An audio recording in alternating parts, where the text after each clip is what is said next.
اور میں تمہیں ایک بات بتاؤں جو تمہاری ضرورت کی ہے، رمضان میں وقت ملتا ہے کل لیا کیجیے۔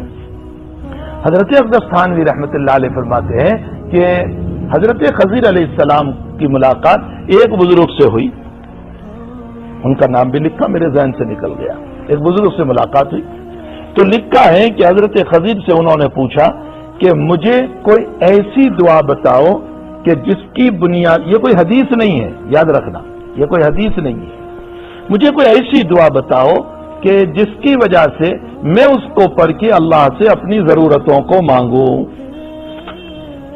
تو حضرت خضر علیہ السلام نے فرمایا کہ تم 2 رکعت صلاۃ الحاجت پڑھو، 2 رکعت پڑھو، نیت صلاۃ الحاجت کی۔ پہلی رکعت میں 10 مرتبہ سورہ کافرون پڑھو، 10 مرتبہ قل یا ایھا الکافرون۔ دوسری رکعت میں 11 مرتبہ قل ھو اللہ شریف پڑھو، ہو گئی 2 رکعتیں۔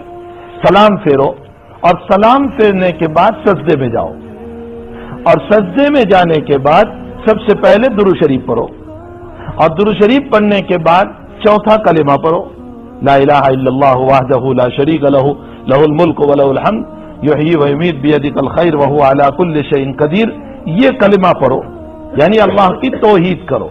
2 کام ہو گئے، درود شریف اور کلمہ توحید، یہ 2 چیز۔